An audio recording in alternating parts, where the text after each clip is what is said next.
Boa noite a todos que estão entrando, né? Estamos iniciando aqui hoje mais uma live muito especial, com um convidado muito importante. Hoje, o tema que a gente das Juntas vai estar trazendo vai ser a questão da especulação imobiliária e o impacto nas aldeias indígenas. Então, é um tema muito importante para a gente estar tratando, né? Para quem não me conhece ainda e tá me conhecendo agora, eu sou a Débora, faço parte das Juntas, esse coletivo de mulheres negras e periféricas, e também faço parte da coordenação do MTST, aqui do estado de São Paulo. E hoje a gente está com um convidado muito especial, que é o Tiago, que faz parte da aldeia lá no Jaraguá, né? E a gente vai estar falando aqui sobre um tema muito importante, que é a questão da especulação imobiliária, o impacto que a especulação imobiliária vem causando nos territórios indígenas, né? Para você que vai entrando, eu vou estar pedindo para que vocês tenham um pouquinho de paciência, porque eu vou estar convidando o Tiago para estar entrando na nossa live, tá bom? Então, o Tiago já está entrando. Boa noite, Tiago. O Tiago apareceu, né? Boa noite. Muito importante a sua presença aqui hoje com a gente, Tiago, e muito obrigado pelo convite. Para quem está iniciando, né, o tema de hoje é um tema muito importante, que é a questão da especulação imobiliária e os impactos que isso vem causando nas aldeias indígenas, né? Para quem não me conhece, eu sou a Débora, faço parte da Juntas, que é um coletivo de mulheres negras e periféricas, e também faço parte da coordenação estadual do MTST. E hoje a gente está com essa live muito especial com o Tiago, que ele não gosta que fale liderança, né? Já acompanhei várias lives, porque até o que você coloca que a questão de liderança é algo imposto, né? De quem, segundo você, é não indígena, né? Então, você é um grande ativista da luta indígena. Bom, Tiago, tá dando início, o pessoal tá chegando aqui. É Já tem um? importante vocês comentarem, né? E durante esse processo da live, se tiver pergunta também colocar. Vou fechar aqui um pouquinho. Uma, Morena, um volume de salada, por favor. enquanto o Thiago está se organizando. Thiago, está escutando? Oi! Desculpa, é que eu fui fechar a porta ali e abaixar um pouquinho o celular do meu filho. Sim, sim, Bom, sim. Débora, primeiramente, boa noite, muito obrigado pela oportunidade do diálogo. Saudade de você, daquela parceiraça de luta.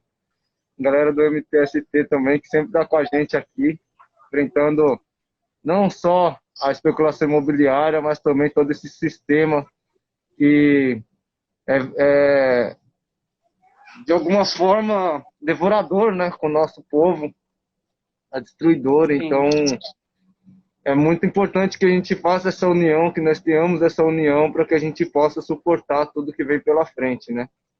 E viva os sim. gafanhotos, né? Olha que os Uhum, gafanhotos pegam tudo esses latifundiários aí, ó, que sim, a natureza está pedindo socorro. sim, verdade. Para vocês que não sabem, o MTST tem uma atuação aqui na Zona Norte recentemente, tem 2 anos e pouquinho, vai fazer 3 anos, e foi junto quando o seu Bolsonaro foi eleito. E a gente, nesse momento que a gente está vivendo, né, a gente precisa unir forças contra os retrocessos que estão sendo colocados para quem é sem teto, para quem é negro, para quem é índio. E a gente teve essa aproximação, a gente está unindo força nas nossas pautas que estão em comum. Tá dando início, né, o tema de hoje, que eu acho que está todo mundo ansioso, doido para estar sabendo um pouquinho, né, aprofundando um pouquinho no tema. Só para centralizar, né? A gente sabe, né, que vocês, povos indígenas, originários, na realidade, é, vêm sofrendo desde o início da invasão, né? Porque os invasores foram eles, né? Que invadiram o Brasil.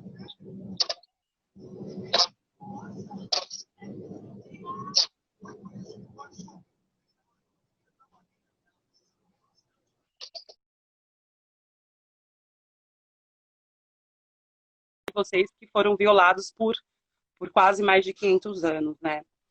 E eu acredito, e é isso que todo mundo quer escutar, né, Thiago, que essa luta que vocês vêm fazendo sempre foi árdua, sempre lutando pelo meio ambiente, pela natureza, e a gente do MTST também faz uma grande luta, assim, só para contextualizar dessa questão, dessa luta que a gente faz contra a especulação imobiliária. O MTST faz essa luta há quase, vai fazer 23 anos, tem 22 anos que a gente vem reivindicando, né?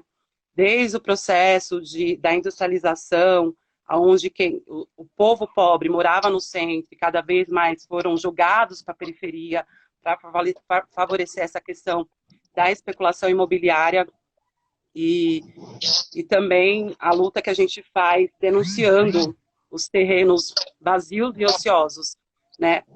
Só para a gente situar, né? Na realidade, se quisesse, a gente não teria nenhum problema com moradia, porque a gente tem, segundo a última pesquisa que foi realizada em 2017, a gente tem 7 milhões e 780 mil famílias sem tetos. E também, no Brasil, a gente tem 7 milhões e 900 imóveis vazios. Ou seja, era somente pegar esses imóveis vazios que estão ociosos, né, favorecendo a questão da especulação imobiliária, e colocasse o sem teto. E a lógica que a cidade se organiza, né, a gente faz essa luta, reivindicando a questão da moradia, porque é um direito que está na Constituição e é um direito que é negado ao povo. E o que a gente vê é isso, em terrenos muitos terrenos vazios, muitos imóveis vazios, muitos terrenos ociosos. Quando a gente fala ocioso, aonde já tem população e tem uma parte grande de terreno que não tem nem mata, mas que serve para desova de corpo, jogar entulho, e esse terreno está abandonado lá por um único motivo, que é o motivo de favorecer a especulação imobiliária, onde poderia estar sendo utilizado esse terreno para estar construindo casa para quem é sem teto. Só contextualizando um pouquinho do que é a luta do MTST.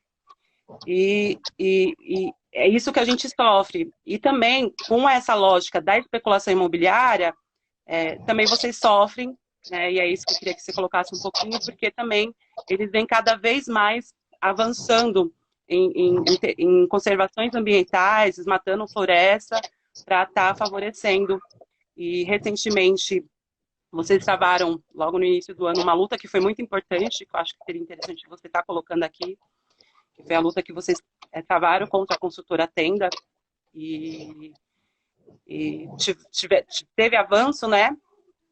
Foi muito importante para que não acontecesse. Eu queria que você colocasse um pouquinho, né, de como que é essa situação desde o início, desde 500 anos até agora, né, essa resistência que você vem travando, né, contra o capitalismo, contra o não indígena, não indígena que não tem respeito, né, que quer destruir as coisas em favor do lucro, né, passando por vidas, por povos, em cima de todo, o lucro acima da vida, o lucro acima de tudo.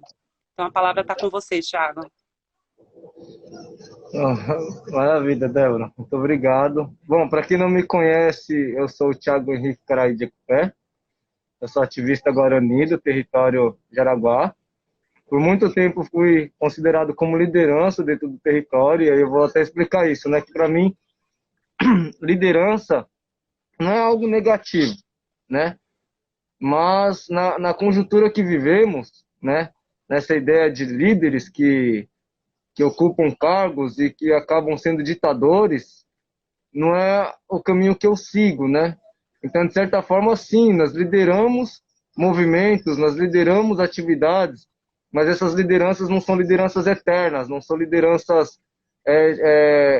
que não se acaba, né? Você está ali na frente de um movimento e aquele movimento encontra-se, né, um objetivo. A partir daquele objetivo, as pessoas não precisam de ser lideradas, e sim de se gerir, né? Então, assim, de certa forma, é líder, não é líder, eu não sei. Eu só sei que eu prefiro ser chamado de ativista. Ativista porque eu sempre estou, né, nos movimentos de luta, na resistência, eu tenho os meus próprios meios, né, de me conectar com a natureza, com a minha espiritualidade, com o que eu sinto, né? Então eu busco respeitar o meu espírito para procurar fazer algo, né? Antes de, eu vou fazer porque todo mundo está fazendo. Eu não sou desse tipo, né? Eu procuro sentir a energia, né, das coisas para poder me concentrar e fazer uma luta. Sempre pedindo para Nyanderu abençoar nossas palavras, para abençoar nossa caminhada, sempre agradecendo, né, a vida, sempre agradecendo a Nyanderu pela oportunidade de estar respirando, agradecer a terra pelo alimento. Então, eu acho que quando nós temos essa simplicidade, isso ajuda a gente a ser pessoas de resistência, né? Então somos todos de resistência, cada um com seu modo de fazer a luta, né? Bom, eu não sei se todo mundo está conseguindo me ouvir bem, porque a imagem da Débora parou para mim, aí eu não sei se é eu que estou parado ou se é ela, aí se alguém puder me ajudar.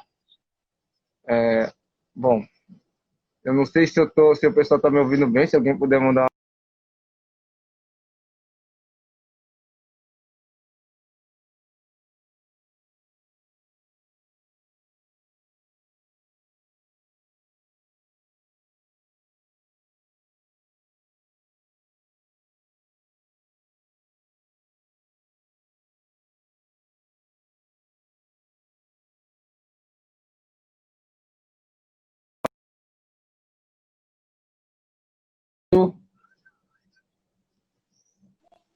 Se alguém puder mandar mensagem, explicar se está me ouvindo direitinho.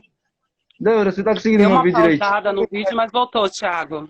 Deu uma pausada, mas voltou. Para mim pausou. Não sei se para você pausou, mas agora voltou. Ah, beleza. Desculpa. Uhum.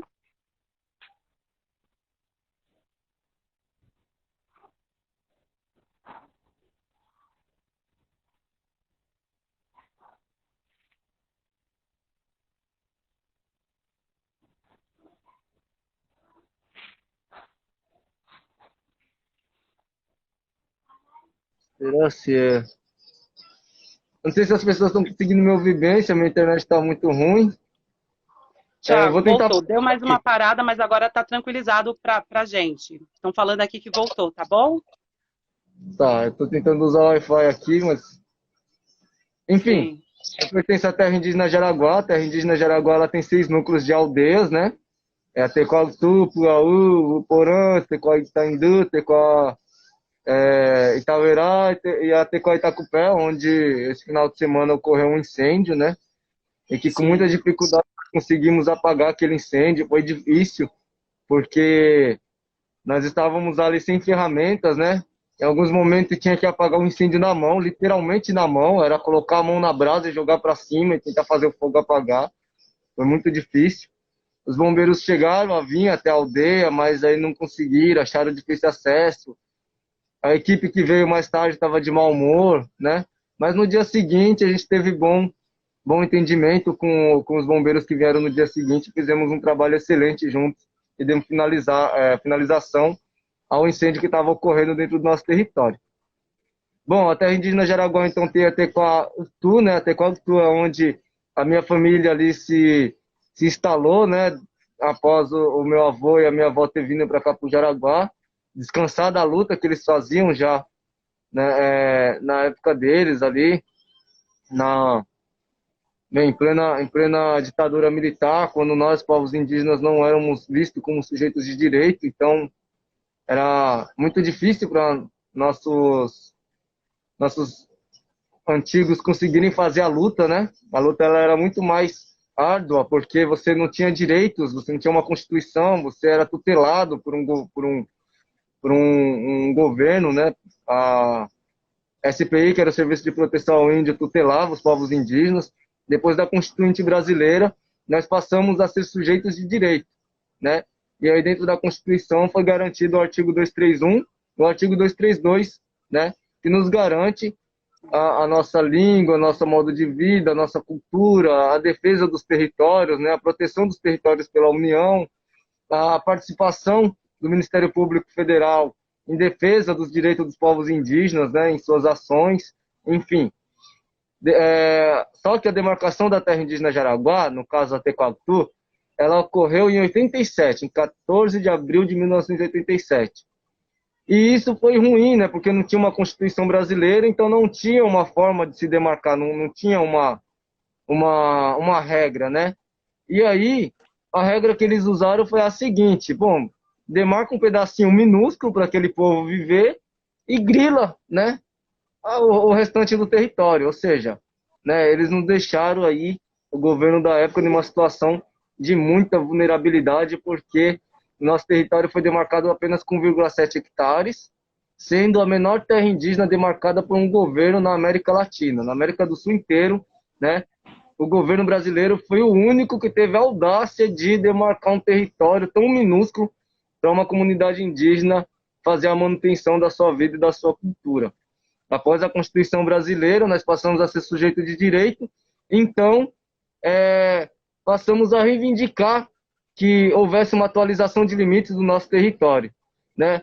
Ao meio essa luta em defesa do território, porque nosso território é protegido pela União, a especulação imobiliária cresceu de forma desenfreada e sem respeitar qualquer tipo de estudos de impacto ambiental, sem respeitar a vida da água, sem respeitar a vida das florestas, sem respeitar a natureza. E quando eu falo isso, né, algumas pessoas de cabeça mais fraca podem dizer que eu sou bobo, de estar achando que as árvores têm vida ou algo assim, mas não importa, né? Esse é o nosso modo de se conectar com a natureza. O importante é as pessoas entenderem que sem árvores você não tem ar puro. As árvores, elas filtram ar. E a própria ciência do Diruá já provou isso. Sem árvores, as nascentes secam, né? As raízes das árvores, elas são essenciais para que a terra possa filtrar a água e minar a água. Então, ou seja, sem a natureza, a gente não tem água. Eu acho que as pessoas sabem que sem água o ser humano não vive, né? Não tem como você viver sem água. É preciso da água. Outra situação é que sem as florestas a gente tem mudanças climáticas, e essas mudanças climáticas são severas. Então, quando eu defendo o meio ambiente, independente se eu defendo com a minha espiritualidade o meu modo de vista, o meu modo de ver a natureza, ou com o modo de vista do Juruá ambientalista, não importa. O que importa é que a gente passamos a entender que sem a natureza nós não temos futuro. Sem a natureza nós não temos um amanhã. Então, é triste porque nós passamos, né, boa parte de toda a nossa vida, até mesmo a minha geração e provavelmente a geração do meu filho, vamos passar tentando defender o nosso território, a demarcação do nosso território, porque nós não temos posse sobre a terra.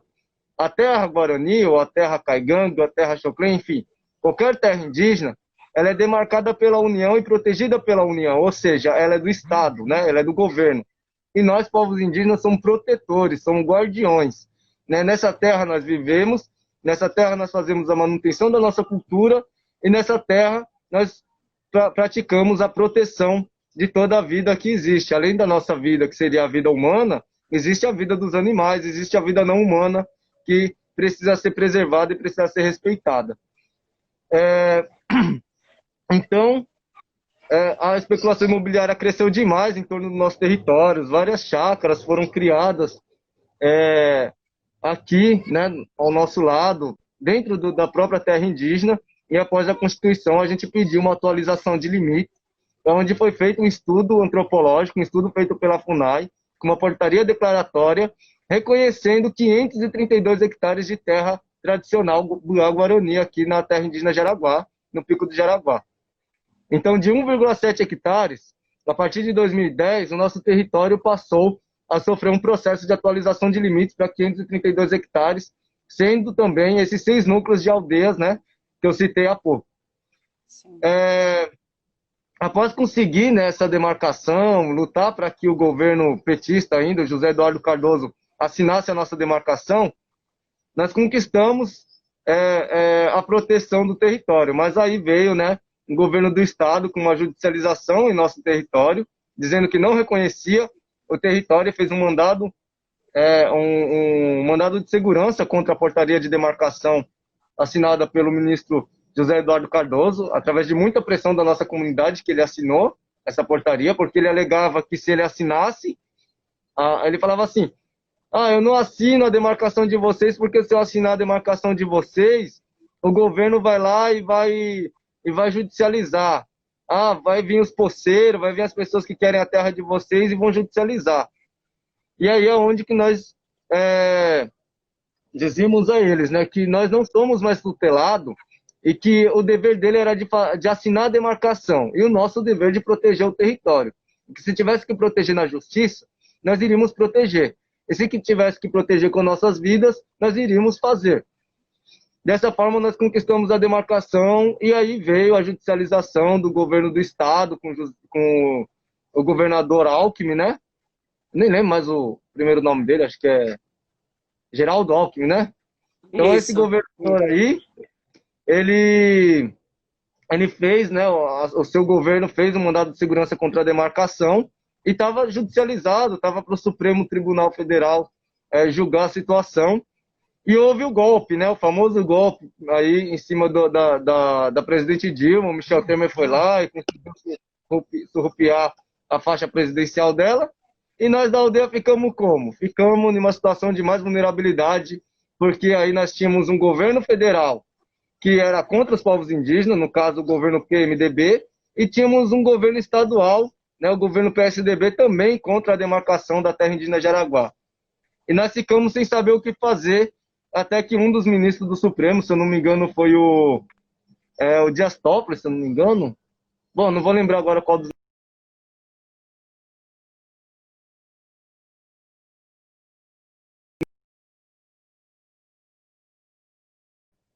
que parou aqui. Parou a minha internet? Ah, voltou? A gente que mora Ah, tá, nesse. A internet tá uma coisa, mas voltou já. tá bom. Enfim, quando se juntou esses dois governos, o que aconteceu? Eles viram que judicializando não ia dar certo, né? Porque qualquer ministro que pegasse o caso da demarcação da terra indígena de Araguá ia ver que foi feito um estudo antropológico. Esse estudo antropológico ele prova a existência da delimitação do território tradicionalmente ocupado. Então, o que o governo do estado fez? Ele foi lá e se uniu com o governo federal pedindo para a criação de uma portaria de desdemarcação. Essa portaria de desdemarcação ela é inconstitucional, porque a Constituição brasileira ela garante a demarcação e ainda delimitava um tempo de 5, até mais ou menos uns 5 anos ali para que as terras indígenas fossem regularizadas. E aí, de repente, em pleno, acho que foi em 2017, né, se não me engano, vem o governo do PMDB e decide acabar com a nossa Sim. demarcação com uma nova portaria, e aquilo foi um absurdo, né? Nós não poderíamos engolir esse descaso dos dois poderes, né? Do poder federal e do poder estadual, desta forma. E decidimos, então, através de um sonho de uma das nossas lideranças aqui no território, ocupar o Pico do Jaraguá, ocupar as torres, né? As antenas, e nessa ocupação nós reivindicamos que o governo do estado se desculpasse com nós, povos Guarani aqui que protegemos esse território, e que fizesse a retirada da ação judicial, né? É claro que eles aceitaram de imediato retirar a ação judicial, porque para eles isso era válido, até porque a ação judicial já tinha tido perca de objeto, porque já não tinha mais uma demarcação, né? A ação judicial era contra a demarcação. A partir do momento que se criou uma portaria de desdemarcação, a portaria de demarcação perdeu o valor e ela teve essa perca de objeto. Então, eles foram lá e assinaram, né? Dizendo que abria mão da ação judicial contra a demarcação do Jaraguá. E isso foi bom para nós, porque a nossa resistência fez com que o Ministério Público Federal entrasse com uma ação liminar, que ganhou a liminar, reconhecendo a portaria de demarcação e derrubando a portaria de desdemarcação, né? No caso, essa portaria genocida do Quarto Jardim do governo PMDB. Então, hoje, o nosso território ele está demarcado pela portaria, então, do José Eduardo Cardoso, com uma liminar, né? Existe uma ação judicial e não é nada seguro para nós. Porém, a gente garante que nosso território não vai ser mexido mais por ninguém. Porque se o governo não nos respeitar, nós vamos fazer o respeito acontecer da nossa forma. Nós sempre pedimos paz, nós sempre pedimos diálogo, mas nós também não podemos aceitar que nossas vidas sejam colocadas em risco e simplesmente ficar de cabeça baixa. Então, nós saímos para reivindicar o nosso direito. Em meio a todo esse conflito, né, de demarcação, o que acontece? A construtora Tenda, ela adquire um pedacinho de Mata Atlântica ao lado da terra indígena Jaraguá, ao lado da Tecoatutu, e começa um projeto de especulação imobiliária sem respeitar a portaria interministerial 060 de 2015, que nos garante que qualquer tipo de especulação imobiliária que vai acontecer tão próximo de uma terra indígena, ela tem que passar por um processo de estudo de impacto ambiental e sociocultural com componente indígena. Então, essa portaria interministerial, ela nos garante isso. Também temos a Convenção 69 da OIT, que nos garante que qualquer ação do Estado ou ação do poder privado que venha atingir a nossa comunidade, nós temos direito à consulta livre, prévia e informada de boa-fé, nós temos direito à voz, né? E isso não foi respeitado nesse momento que a Tenda adquiriu esse terreno, não foi respeitado quando os vereadores mudaram o zoneamento de São Paulo, e não foi respeitado quando a Prefeitura de São Paulo autorizou, com um alvará de manejo arbóreo, a destruição de mais de 500 árvores ao lado do nosso território. Não é a Prefeitura de São Paulo que defende o território do Pico do Jaraguá, que defende as árvores do Pico do Jaraguá, não é o Estado de São Paulo, o governo estadual de São Paulo, que defende a Mata Atlântica que existe na terra indígena Jaraguá. Quem defende essa mata somos nós. Então não tem legitimidade um governo municipal autorizar a derrubada de árvores próximo ao nosso território, porque quem dá a vida por essas árvores somos nós e não o governo. Então, nós decidimos iniciar uma ocupação ali dentro, né, daquele terreno onde a Tenda adquiriu, reivindicando que a legislação, que as portarias fossem colocadas em práticas, né, que o direito fosse colocado em prática e que a Tenda fosse penalizada por estar cometendo um crime contra o direito dos povos indígenas, contra os nossos direitos, no caso. Ficamos mais de 40 dias naquela ocupação, onde sofremos uma reintegração de posse no dia 10 de março, né, que você esteve, muitos parceiros Sim. do MST esteve conosco ali, fazendo a resistência. Entendemos naquele momento, né, de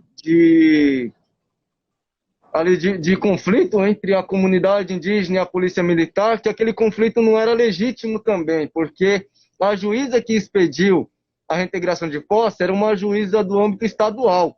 E nós, povos indígenas, temos a defesa do governo federal e do poder jurídico federal, pois somos inclusos dentro da Constituição e temos direitos específicos, né? Então, Sim. tendo direitos específicos. E naquele momento, não tendo atrito pela posse da terra, e sim pelo fato do nosso direito não está sendo colocado em prática, está sendo burlado pela construtora e pela prefeitura, a nossa ação era legítima ali. Então, não cabia a Justiça Estadual decretar uma reintegração de posse ou querer opinar na situação. Era dever da Justiça Federal essa ação. Então, assim, a competência ela foi totalmente burlada. Então, o que aconteceu na nossa reintegração de posse, o primeiro caso que houve foi esse, né? Que aquela reintegração de posse ela não era legítima, até mesmo porque uma juíza estadual não deveria estar opinando sobre a nossa luta quando nós estamos defendendo um direito que é um direito garantido, né, federal. E uma falta de respeito também, né, Thiago? Porque eu estava acompanhando que ela falou que você já tinha feito o ritual com as árvores, que não tinha mais por que vocês ficarem lá, né? Exatamente. A juíza estava querendo determinar como eram feitos os nossos rituais. Assim, ela fez uma integração de posse dizendo que já havia tido tempo suficiente para nós fazer o ritual, né? Eu não sabia que essa juíza era Guarani. Eu não sabia que ela era Guarani ou que ela tinha com o povo Guarani para ela saber de que forma que nós fazemos nossos rituais, né? Enfim, ali naquele momento nós decidimos então que o nosso atrito não era com a polícia, né? Que os envolvidos e que os responsáveis pelo aquele atrito que ia acontecer não estavam ali. Um que era a construtora Tenda, outro que era a prefeitura de São Paulo, né? Que foi omisso, o prefeito Bruno Covas foi omisso, ele nem se manifestou sobre a situação, né? E também aquela juíza que não deveria nem ter estado no meio da confusão toda e estava fazendo ali uma integração de posse e nós estávamos prontos para resistir e poderia, né, sair uma tragédia ali daquela situação. Então decidimos desocupar o terreno, mas ficamos na porta do terreno ali garantindo que nenhuma árvore fosse ser derrubada, mesmo entregando de novo o terreno para a construtora, porque ela tem posse sobre o terreno e nós não. O terreno não está sobre a área de demarcação, está fora, porém tem esse critério do próprio artigo, né, da portaria interministerial. Então, o que nós fizemos, né, nós ficamos ali, aí veio essa pandemia. Quando essa pandemia veio, nós tivemos que recuar para dentro de nossas aldeias para não colocar nossa comunidade em risco. Porém, nós continuamos, né, monitorando o terreno. A juíza, por conta da pandemia, ela tinha cancelado a reunião de conciliação que ia ter na Justiça Federal, que ia ser no dia 6 de maio, ela cancelou.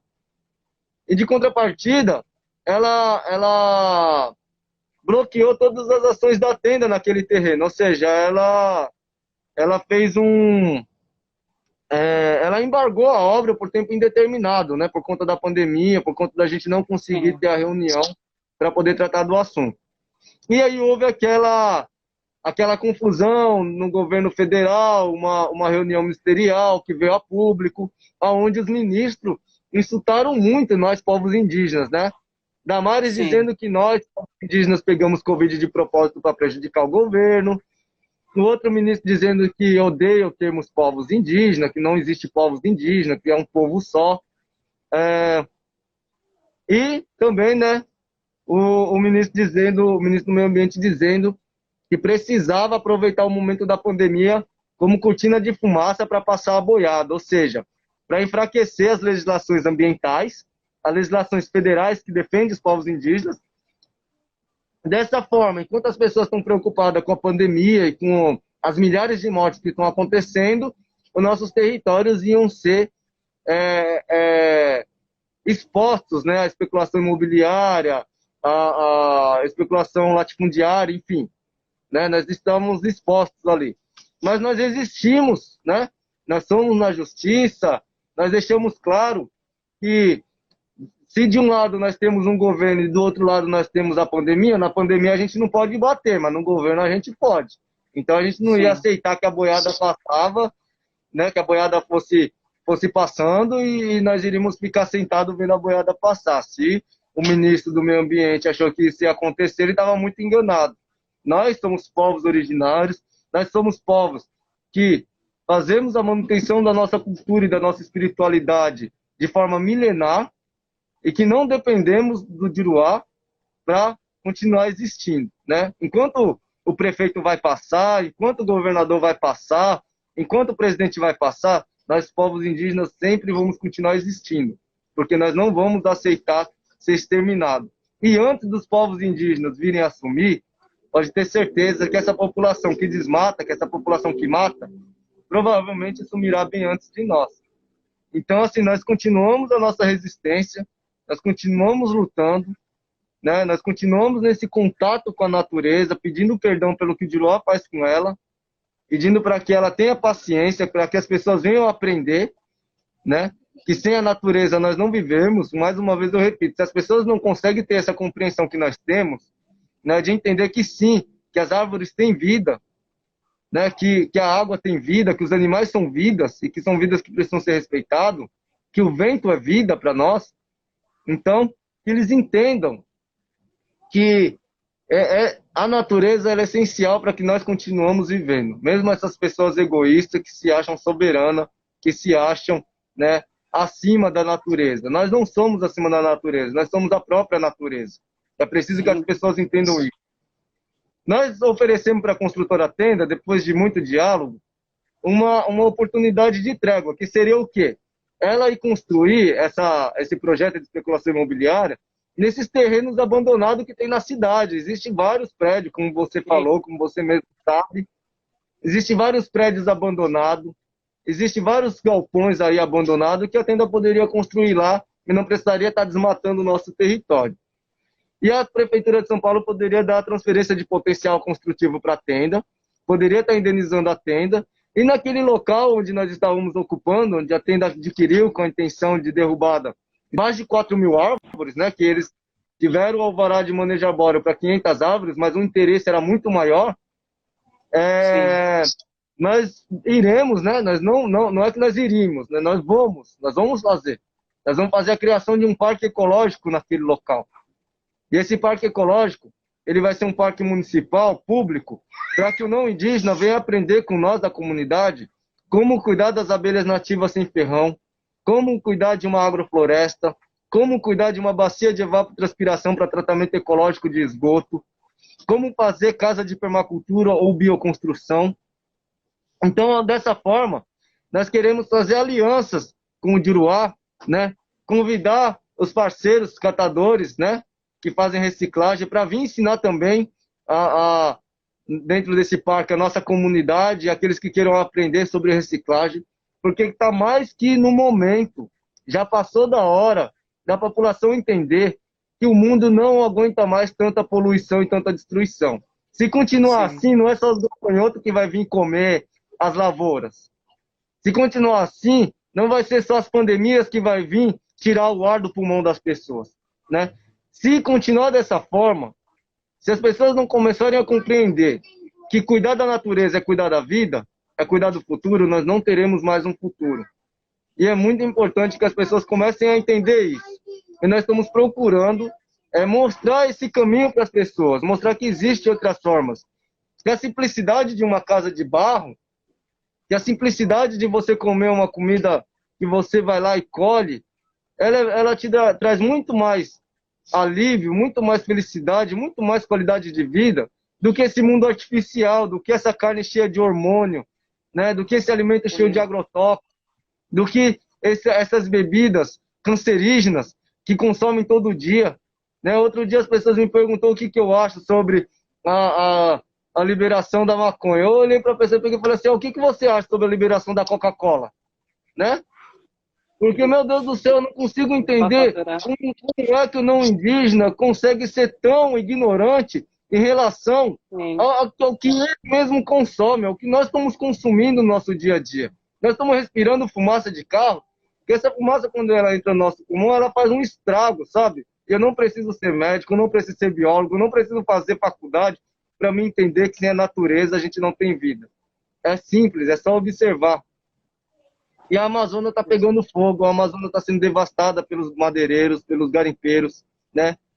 O governo está destruindo com a Amazônia, com suas atitudes. O IBAMA não tem mais como cuidar do meio ambiente. O IBAMA foi totalmente desmontado. Os órgãos ambientais estão sendo surrupiados, estão sendo boicotados pelo governo federal. E nós estamos à nossa própria sorte, como eu falei naquela noite que eu estava no fogo, né? Nós estávamos lá sendo queimados e eu gritei para as pessoas e disse, nós estamos à nossa própria sorte. E nós continuamos à nossa própria sorte. O incêndio não acabou, né? Nós contemos o incêndio na terra indígena Jaraguá, mas um incêndio que acontece 24 horas no nosso país. E as derrubadas das árvores que acontecem 24 horas no nosso país, né? Isso não acaba e é preciso que nós criemos consciência sobre isso, né? Nós, quando soltamos balões, nós, quando vamos lá e queimamos, nós, quando apoiamos um governo que incentiva essas ações, ou seja, nós, em geral, quando eu falo nós, eu me coloco nesse meio, porque todos nós devemos aprender a lidar com as nossas atitudes, nós precisamos a respeitar ainda mais o meio ambiente, né? E isso não vem acontecendo. Esse foi o pior governo que poderia acontecer em um momento de pandemia ou em um momento de mudanças climáticas, porque é um governo que veio desmontando tudo em relação ao meio ambiente e que colocou a Amazônia em uma situação de calamidade, sabe, tão absurda que eu não consigo descrever isso. É preciso que as pessoas vejam, é preciso que as pessoas olhem para a Amazônia e vejam o quanto a Amazônia foi destruída, o quanto os povos indígenas estão morrendo tentando defender a natureza, enquanto as pessoas estão vivendo mundos artificiais, enquanto as pessoas estão vivendo, sabe, um mundo que não vai trazer nada. Porque na hora que chegar uma próxima pandemia aí, a galera não vai saber o que fazer, né? Então a gente enfrenta a especulação imobiliária aqui em São Paulo, a gente enfrenta a selva de pedra que não quer parar de crescer e que ousa tentar nos engolir, que ousa tentar avançar contra o nosso território, que acha que quando nós, povos indígenas, nos colocamos e dizemos que vamos dar a nossa vida em defesa do nosso território, eles acham que nós estamos mentindo. Mas nós não tememos fogo, quanto menos o Juruá. Sim. Se a gente estávamos ali lutando contra um elemento que era incontrolável, como é que a gente vai ter medo de um ser tão vulnerável que é o próprio Juruá? E eu digo que é vulnerável Sim. porque o próprio Juruá se mata todo dia. O próprio Juruá mata seu companheiro todo dia. O próprio Juruá tem medo do Juruá. Tem pessoas que não saem de casa porque tem medo de ser roubada, porque tem medo de ser assassinada, porque tem medo... E quem é que faz isso? É o próprio ser humano. O próprio ser humano destrói a sua própria espécie. Chamam nós de canibais, mas não é nós que estamos matando a nossa própria espécie para saciar os nossos desejos. Canibal é aquele que fica trabalhando o egoísmo e fazendo o que o governo vem fazendo com os povos indígenas, quando diz que nós não somos seres humanos. Então, assim, a nossa resistência é essa. Eu dou muito valor, eu tenho muita honra de estar conversando contigo, de conversar com o movimento de luta de moradia, com o movimento da terra, com o movimento do sem terra, com o movimento do campo, com o movimento dos quilombola, com o movimento dos caiçara, porque nós juntos vamos conseguir vencer essas barreiras que o sistema está nos colocando. Nós não podemos mais aceitar que toda a destruição venha acontecendo e que nós fiquemos esperando vir uma próxima pandemia, né? Ou que os gafanhotos venham dar algum recado para nós, que pelo amor de Deus, né? Tem gente fazendo brincadeira assim. Agora vamos dizer que os gafanhotos são culpa do presidente. Não, talvez não seja culpa do presidente, talvez seja culpa das pessoas que votaram no presidente também, né? Sim. Porque as pessoas têm que começar a colocar a mão na cabeça. Tem que entender que nós não estamos discutindo partido. Quando eu critico o presidente, eu não estou defendendo o partido A ou o partido B. Eu só estou dizendo que nós vivemos anos e anos de violência desde quando as colônias chegaram no nosso território. Desde quando as colônias chegaram aqui, nós nunca paramos de ser assassinados. Nós nunca paramos de ser perseguidos. Nós nunca paramos de sofrer assédio, de sofrer estupro, de ser amarrado, acorrentado, né? De ser colocado para morrer de fome. Foi criado um órgão chamado FUNAI, que era para ser um órgão indigenista, mas que o seu presidente da FUNAI, o seu chefe da FUNAI, é colocado por quem lá? Pelo presidente da República, que disse que não iria demarcar 1 milímetro de terra indígena se ele fosse eleito. E que, claro, sendo eleito, ele está colocando a sua promessa em prática. Sim. Que foi uma conquista de nós, povos indígenas, a Subsecretaria de Saúde Indígena, a Secretaria Especial de Saúde Indígena, que faz parte do Subsistema de Saúde Indígena, que é o SASI-SUS, ele é até um órgão indigenista, mas quem controla esse órgão indigenista é o governo. É um governo anti-indigenista, é um governo que está querendo nos matar. Ou seja, hoje a CESAI e a FUNAI, ela está sendo boicotada pelo governo federal. E nós, povos indígenas, vamos continuar resistindo. Então a nossa luta ela é muito mais ampla, né, do que ter apagado o incêndio esse final de semana.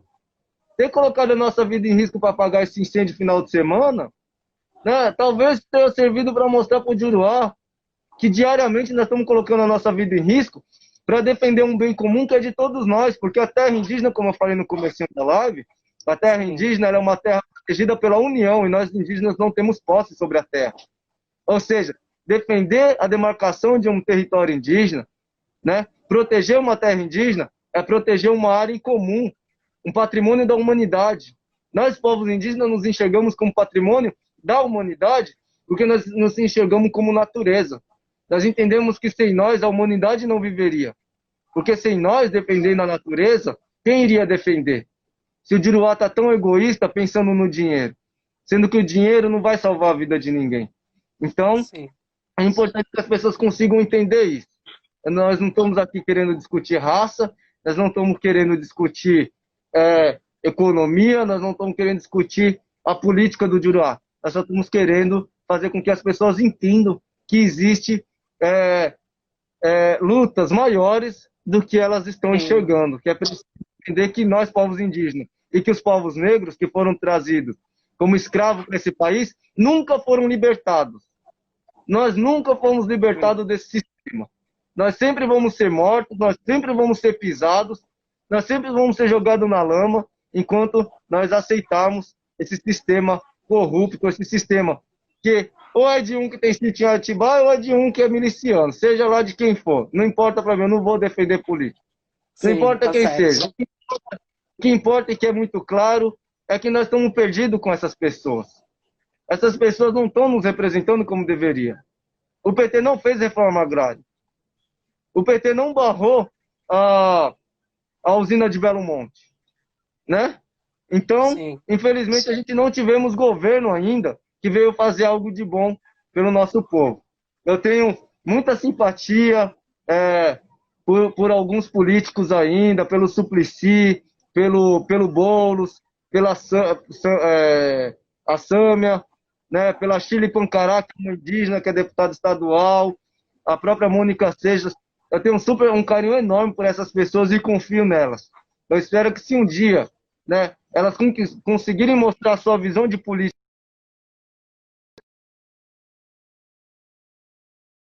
mas que não repitam o mesmo erro que os outros repetiram, de não ter mexido no bolso desses gigantes, de não ter pegado todas essas grandes empresas e ter taxado a riqueza desses grandes ricos. Era preciso se fazer isso, mas não fizeram, né? Então nós continuamos na resistência, a construtora Tenda ainda está aí brigando na justiça conosco. Nós esperamos que, depois dela ter desrespeitado, né, uma ação judicial, uma ação federal, né, por causa daquela reunião interministerial, ela foi lá e desrespeitou, entrando lá com maquinário, a gente teve que ir lá expulsar de novo. Eu espero que ela seja penalizada, que ela seja responsabilizada, para que a justiça mostre que realmente existe justiça, porque até o momento a juíza ainda não se manifestou se iria penalizar a Tenda, e a Tenda já usou de várias desculpas. Uma delas é dizendo que esquecemos o terreno que nós ia e acabamos mandando os funcionários e equipamento para o terreno errado, né? E eu não sei quem é que vai cair nessa piada, nessa história da Tenda. Felizmente eles ficaram usando dessa desculpa, né? Mas quando a gente foi lá, a gente viu que não era isso. Eu fiz uma live na hora, entrando lá dentro. Daí eu não fiz errado, porque eu tinha que entrar para denunciar. Eu tinha que mostrar, porque eu sou parte legítima dentro desse processo, né? E aí, quando a polícia chegou também, nós ficamos muito tristes que a polícia foi lá atender a Tenda, foi lá defender o terreno, foi lá defender a propriedade, mas não estava ali para defender nossa vida, não estava ali para defender o nosso direito. Então, esse sistema, enfim, sempre vai nos deixar, né, dessa forma, e a Deus dará, né? Mas a gente vai resistindo. E se a gente não tem a política, nós temos nós mesmos, né? E juntos nós somos fortes. Verdade, verdade. Tiago, eu queria só, eu não sei nem, não estou nem acompanhando o tempo, né? O Insta tem um negócio de 1 hora, mas eu queria fazer só mais uma. Eu queria fazer várias, na realidade. Para mim é sempre bom estar sentando e conversando com você. Eu aprendo muito, assim, sabe? Muita sabedoria. Mas, pegando a questão da especulação imobiliária, eu queria que você falasse um pouquinho o como, um pouquinho dessa resistência mesmo que vocês vêm enfrentando. Pelo que eu estava vendo, vocês são uma das menores demarcações indígenas, né?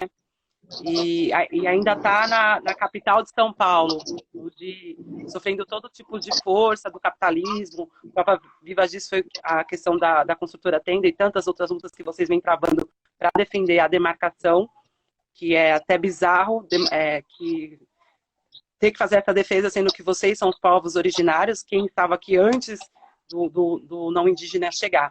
Mas eu queria que você colocasse um pouquinho assim, como que estar numa aldeia indígena, numa das maiores capitais, né, desse centro urbano, e como que é essa luta, né, na defesa da cultura, e se você pudesse linkar um pouquinho como que está sendo esse momento de pandemia, né, porque querendo ou não, isso também acaba influenciando, né, a pandemia acaba entrando aí para dentro da aldeia de uma forma bem mais devastadora do que em outras aldeias que não tem tanto esse contato com um lado urbano. E aí eu queria escutar um pouquinho falando sobre isso. Uma das coisas, assim, eu acho que eu posso. É triste e é desafiador, né? Porque nós somos obrigados a nos expor mais, né? Quando a gente está no meio da selva de pedra, e aí que as pessoas também têm que entender, né? Que a terra indígena ela sempre existiu, a cidade veio depois, né? Sim. Então é a cidade sobre a terra indígena, não a terra indígena sobre a cidade, né? Então nós estávamos aqui antes e a cidade veio depois, se sobrepondo aos nossos territórios. É desafiador, porque nossas vidas ficam em risco 24 horas, né? Nós sofremos diversos tipos de ameaça, é, nós temos falta de saneamento básico, nós temos dificuldade pelo direito de moradia, mesmo tendo território, nós não conseguimos ter autonomia em nossas moradias, né? De construção de casa de permacultura, nós temos dificuldade para colocar direitos que deveriam entrar em prática de forma natural, nós temos dificuldade para que esses direitos sejam colocados de forma prática, né? Nós somos obrigados a resistir, nós somos obrigados a mostrar que a gente existe, né? E aí nós temos que sair para a luta. Seja colocando fogo na Bandeirantes, que é uma péssima homenagem para uma comunidade indígena viver ao lado de uma rodovia chamada Bandeirantes. É, é revoltante isso, né? Isso mostra o descaso do governo quando não muda o nome dessa rodovia, quando acha que é normal, né? E quando se tem essa rodovia, se normaliza, né, a violência. Porque os bandeirantes foram o quê? Os bandeirantes foram sequestradores, os bandeirantes foram abusadores, foram assassinos, né? E aí, quando você tem o nosso governador de São Paulo no Palácio dos Bandeirantes, ele representa o quê? Ele representa, né, essa ideia de né? Então isso se normaliza. Então parece que os bandeirantes eram algo bom, né? Então a violência, o preconceito e o racismo, ele é algo muito naturalizado no país e principalmente em São Paulo. A homenagem a assassino é feita de forma constante, né? Isso para nós é muito desafiador, porque nós precisamos mostrar para as pessoas o contrário disso. É preciso denunciar isso. Só que quando nós fazemos isso, a nossa vida fica em risco. Nós passamos a sofrer a ameaça do sistema. Porque o sistema ele existe, né? O sistema ele ele é um pequeno grupo de pessoas que consegue captar e centralizar em si a maior parte do capital do mundo, né? E dessa forma eles conseguem controlar os políticos, eles conseguem controlar o Senado, eles conseguem controlar o Congresso, eles conseguem controlar os prefeitos, os governadores, os presidentes. E também, muitas vezes, conseguem, né, corromper o poder judiciário. Então, lutar contra o sistema é muito difícil, porém nós somos, se fosse para ser fácil, nós já teríamos vencido essa batalha. Então, nós estamos aí, estamos na resistência, estamos continuando seguindo a luta. E se algum dia eu vir a cair, eu deixo claro para essas pessoas que me ameaçam que muitos outros vão se levantar e vão continuar essa caminhada de luta. Né? Então não é ameaçando a gente, não é vindo com ignorância. Eu sempre falo para todos os defensores de Bolsonaro que acham ruim quando eu falo mal do presidente, entra numa live comigo e conversa. Aí a gente vê se conseguir me mudar de opinião, né? Mas claro que eu só espero um diálogo respeitoso e esclarecedor, né? E aí dessa forma, quem sabe, né? Bom, eu gostaria muito. Os argumentos dele é só PT, né? Eu gostaria muito de ver como que seria um diálogo de um bolsonarista com, com um guardião da floresta, né? Que somos nós, povos indígenas. Gostaria muito de sentir se realmente eles têm argumentos sólidos, né? Para defender tal monstruosidade que é nesse governo. Sim. Falta só 5 minutos. Falta 5 minutos, estamos quase. O bate-papo está muito bom, assim. Eu ia fazer várias perguntas, mas na sua linha de raciocínio você já foi respondendo todas, né? E para finalizar, é isso. Fala um pouquinho da conscientização de quem, do não indígena, né? Porque tem um que nem você colocou, que eu acho que é caso perdido, né? Tem uma parte que é aquilo mesmo e acredita nisso, mas tem aquelas pessoas que falta mesmo entendimento. Eu acho que nessa live aqui você expressou bastante qual que é a causa. Não entende que a luta que vocês vêm travando, ou a luta que as mulheres vêm travando, que o povo negro vem travando, é uma luta para defender a eles mesmos. Então, assim, para finalizar, eu gostaria que você desse um recado, né, para o não indígena, do quanto, você meio espanou nas suas falas, mas o quanto é importante a gente estar cuidando do nosso meio ambiente, preservando, para ver se realmente toca no coração, né, essa nova consciência. Bom, eu gostaria de agradecer a todo mundo que nos assistiu, né?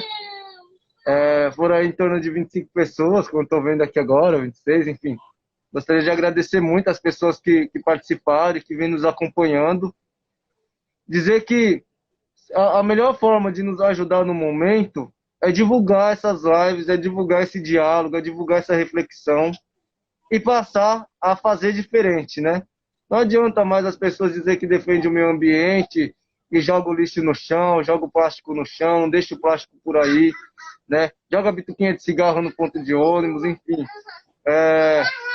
As pessoas precisam tomar uma consciência e elas precisam entender que a Terra está gritando por socorro, né? E que está todo mundo preocupado com uma pandemia agora, com as milhares de mortes que estão acontecendo, mas muitas dessas pessoas elas não estão parando para pensar que está vindo um momento de mudanças climáticas no nosso país tão grande que pode trazer milhões de mortes também, né? E que não vai ter máscara, não vai ter respirador, não vai ter nada disso se nós não fizer o mínimo, né? Nós não precisamos, se nós queremos ter ar puro, nós precisamos plantar. Se nós queremos ter água, nós precisamos parar de contaminar os rios. Se nós queremos ter vida, nós precisamos aprender a respeitar a vida. E não só a vida do, então, ser humano, mas a vida também do ser não humano. Então, sim, eu peço para que as pessoas compartilhem a live e que as pessoas comecem a compreender que isso é necessário para que se tenha um futuro. Se isso não começar de agora, se essas nossas atitudes não começar de agora, o amanhã ele vai continuar sendo incerto para todos nós. Então, esse é o recado que eu deixo para as pessoas. Compartilhe a live, eu amo todos vocês, né? Nós temos que compartilhar o amor, temos que compartilhar a paz. Nós não devemos querer a guerra, mas é claro que também nós não vamos dar a nossa cara para bater e dar outra face de jeito nenhum. Esse tipo de ideologia nós não seguimos. Nós não temos que ser mortos, nós não temos que ser agredidos e ficar de cabeça baixa. Nós não temos que sofrer violência e ficar aceitando. Nós precisamos reagir, nós precisamos resistir. Então é isso. Muito obrigado. Lacrou no tempinho certo, só tem só um minuto. Thiago, muito obrigado pela sua presença, pela sua humildade, pelos seus ensinamentos, que nem eu volto a dizer assim, cada vez que a gente conversa, para mim é um aprendizado. E eu acho que é isso, né? A gente precisa ter essa troca e lutar contra todos os retrocessos que estão querendo, que já estão acontecendo e que estão querendo fazer mais ainda. A gente vai ficar firme e forte nessa luta. Obrigadão, Thiago. Adiante.